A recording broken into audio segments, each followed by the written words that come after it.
na ba yung batang yun? Gabi na! Nasaan na ba si Mima? Pag nakita ko talaga itong batang to, malilintikan talaga sa akin to eh. Nasaan na ka ba itong batang to? Trick or treat! Happy Halloween! Ay, kung nabigay. Wala akong tao.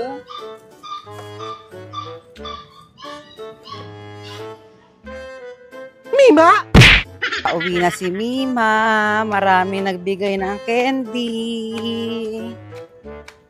Trick or treat. Mima!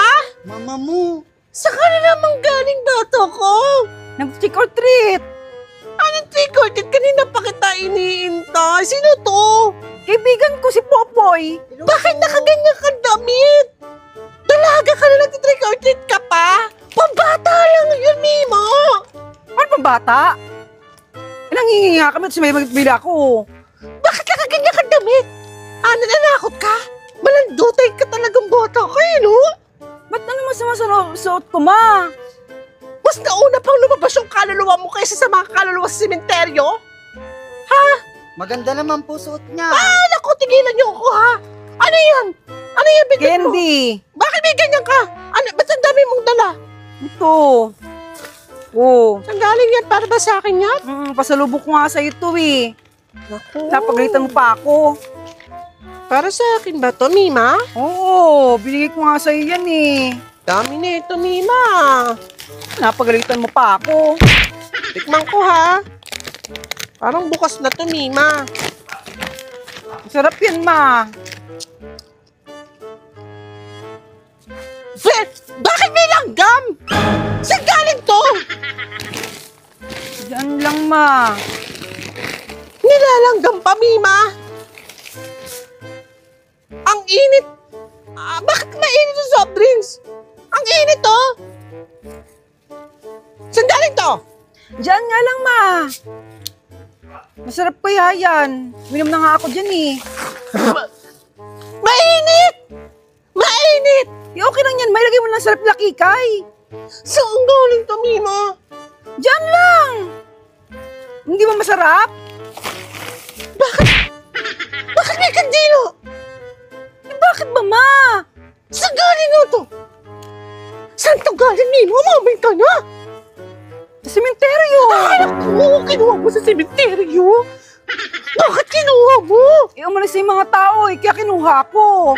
Ay, naku! Tanga ka talagang bata ka. Pinakailaman mo yung mga pagkain doon. Uwi na po ako. Ay, naku! Saan ka mapunta? Naku, tanga ka talaga, Mima. Hindi ba nagustuhan, ma? Ay, naku! Puro langgam pa. Umuwi ka na nga. Puro ka. Pumasok ko nga doon, bata ka. Puro ka kalandian. Siya na nga binibigyan eh. Buti nga, binigyan pa kita ng ganyan. Marami nga, masarap yan eh. Ano nga may mga pagkain sa sementeryo?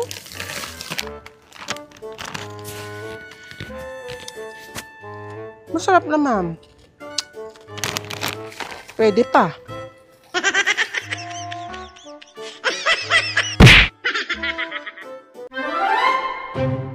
Saan nyo ginastos ang budget sa flood control? Hindi tulad ng isa dyan. Yan, Bakit wala pa rin forever? Okay, Karen. Ito si Mimi, ang maarting classmate ni Mima. Ito naman si Jazz, ang nonchalant sa classroom. Ito naman si Jocelyn, ang kutuhing kaibigan ni Mima. At ako si Mima, ang pet peeve sa classroom. Sigurado na ba kayo sa inyong mga tulaklas? Dahil kahapon, hinaiblood nyo ako. Jocelyn! Hoy, Jocelyn! Ano ba? Tawag ka ni Mamo. Hindi mo ba siya naririnig? Ang dami kasing kuto ng ulo mo pumasok na sa tenga mo. Jocelyn, ikaw ang magsisimula. Sige po.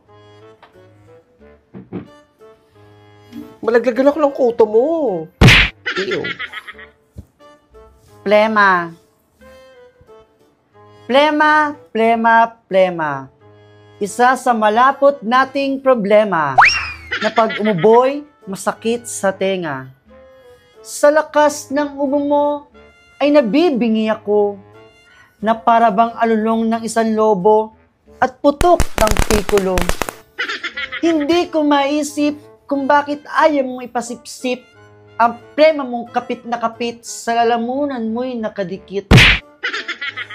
Sa lakas ng ubo mo ay natatakam ako na para bang chicharon na tinda sa ugbo. Ito'y huwag hayaan kung ayaw sa mundo'y lumisan. Kaya't uminom ng gamot kung ayaw mong madampot sa kangkungan. Thank you po, ma'am. May pagbabago nga. Ikaw naman, Jazz.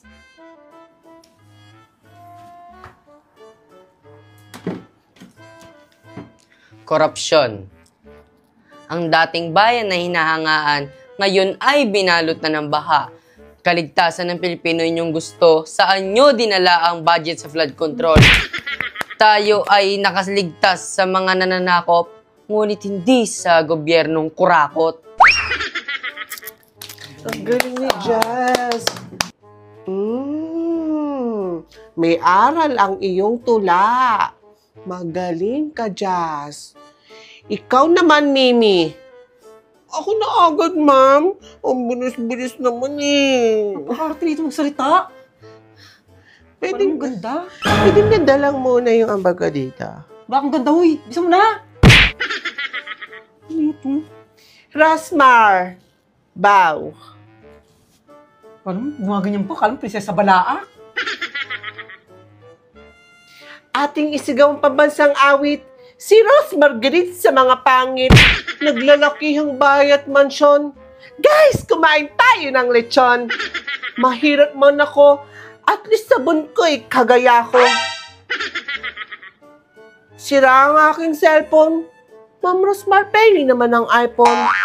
Sariling wika'y bigkas. Si Rosmar lang ang malakas. Rosmar!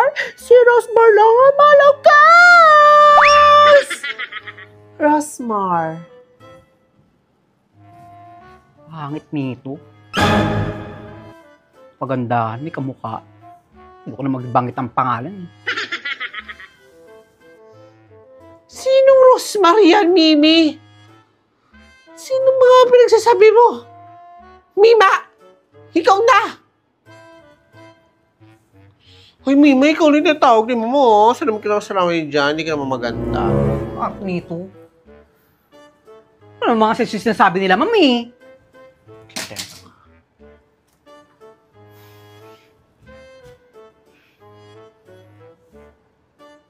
Bahay kubo, baw, upo.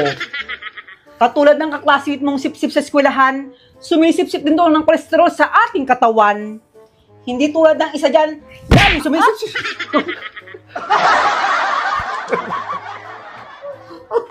Si Baglo. Ang lakas na. Parang minasinggan. Diba? Hindi ko tumawa sa pagod. Ano siguro? Bahay kubo, baw, upo. Katulad ng kaklasmate mong sumisip-sip sa eskwelahan mo, itong upo, sumisip-sip din ng kolesterol sa ating katawan. Hindi tulad ng isa dyan, at para sip-sip kay ma'am. Si Oklo naman. Nilalakusan mo. Ano ka? Abno ka ba? Tangina mo. Upo. Tulad ng kaklasmate mong sip-sip sa eskwelahan nyo. Itong upo, sumisip-sip din ng kolesterol sa ating katawan. Hindi tulad ng isa dyan, palasip-sip kay ma'am. Ampalaya. Baw. Huwag kumain na mapait kung ay may pagpalit ka sa pangit.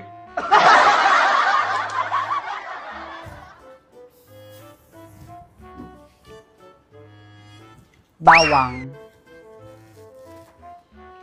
Mayaman sa protein, sila ni sibuyas always together. Pero bakit wala pa rin forever? Pagod yan. At sina to?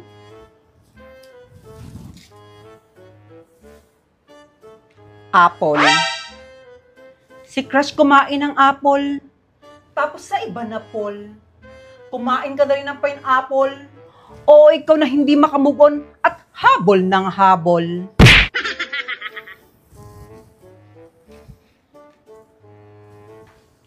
Kumain ng gulay habang may buhay.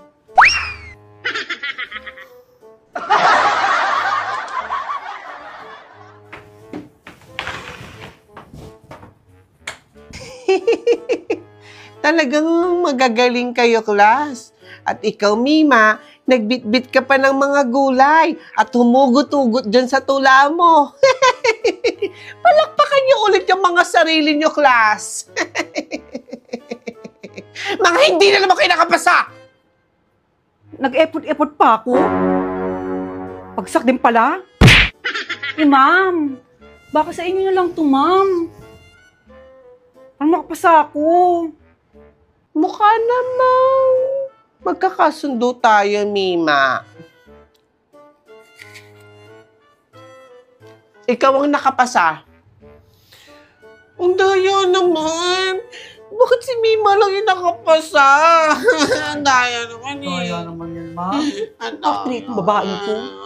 Bawal magreklamo.